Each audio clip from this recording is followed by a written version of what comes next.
जबलपुर हादसे के बाद एक सवाल उठ रहा है कि आखिर कितनी सेफ है लाइफ जैकेट। एक्सपर्ट्स ने क्या बताया इसके बारे में। जबलपुर के बरगी डैम में हुए हादसे के बाद सामने आ रहा है कि कुछ लोगों की मौत भी हुई है जिन्होंने लाइफ जैकेट पहनी थी। ऐसे में जानते हैं कि यह कब बेअसर रहती है। जबलपुर के बरगी डैम में हुए हादसे के बाद सामने आई एक तस्वीर काफी दर्दनाक है। इसमें पानी की सतह पर एक महिला और एक मासूम बच्चा लेटे नजर आ रहे हैं। मासूम बच्चा महिला से चिपका हुआ है जो कि उसकी मां है। तस्वीर में दिख रहा है कि उन्होंने लाइफ जैकेट पहन रखी है लेकिन फिर भी उनकी जिंदगी नहीं बच पाई। यहीं से सबसे बड़ा सवाल उठता है कि जिस लाइफ जैकेट को हम सुरक्षा की गारंटी मानते हैं, क्या वो हर हाल में काम करती है या फिर सच ये है कि कई बार ये जैकेट सिर्फ शरीर को तैरता रख पाती है। तो जानते हैं कि आखिर ये लाइफ जैकेट कितनी सेफ है। अब इसके लिए सबसे पहले ये समझना जरूरी है कि हर लाइफ जैकेट एक जैसी नहीं होती है और कई तरह की जैकेट्स आती हैं। आमतौर पर दो तरह की जैकेट का इस्तेमाल होता है, जिसमें एक सोलास अप्रूव्ड लाइफ जैकेट है और दूसरी नॉर्मल तौर पर इस्तेमाल होने वाली बाउंसी जैकेट। दोनों के काम करने का तरीका और सुरक्षा स्तर अलग अलग होता है और यही फर्क कई बार जिंदगी और मौत के बीच खड़ा हो जाता है। आपको बता दें कि सोलास अप्रूव्ड लाइफ जैकेट को अंतरराष्ट्रीय मानकों के तहत डिजाइन किया गया है।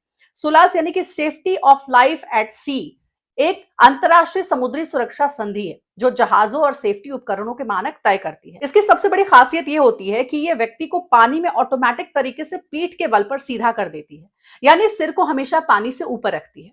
ऐसे में अगर कोई व्यक्ति बेहोश हो जाता है या फिर उसके हाथ पांव नहीं चलते हैं, तब भी उसके पास डूबने की संभावना काफी कम होती है।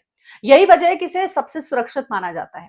इसके उलट आम नाव या क्रूज में अक्सर इस्तेमाल होने वाली बाउंसी जैकेट सिर्फ शरीर को पानी में तैराए रखने में मदद करती है।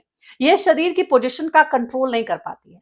यानी अगर कोई व्यक्ति उल्टा गिर गया चेहरा पानी की तरफ, तो ये जैकेट उसे सीधा नहीं कर पाएगी। एक्सपर्ट्स ये कहते हैं कि ऐसी सिचुएशन में सिर्फ कुछ इंच पानी भी जानलेवा साबित हो सकता है, क्योंकि व्यक्ति का मुंह और नाक में पानी डूबे रह सकते हैं। एक और बड़ी समस्या तब होती है जब लोग लाइफ जैकेट को आखिरी वक्त पर पहनते हैं। बरगी डैम हादसे के मामले में भी शुरुआती जानकारी में यही सामने आया है कि कई लोगों ने जैकेट नाव पर बैठने से पहले नहीं पहनी थी, बल्कि हादसे के ठीक पहले जल्दबाजी में पहनी। ऐसे में जैकेट अक्सर सही तरीके से बंध नहीं पाती, स्ट्रैप ढीले रह जाते हैं और पानी में गिरते ही जैकेट अपनी जगह से खिसक सकती है या फिर असरदार तरीके से काम नहीं कर पाती है। इसके अलावा कई हादसों में बॉडी के कहीं फंस जाने की भी सिचुएशन बन जाती है, जैसे कि नाव के हिस्सों, जाल या फिर किसी मलबे में। ऐसी सिचुएशन में भले ही जैकेट पहनी हो, लेकिन वो शरीर को ऊपर धकेल नहीं पाती और व्यक्ति पानी के भीतर दबा रह सकता है। इस तरह के मामलों में लाइफ जैकेट की प्रभावशीलता काफी कम हो जाती है।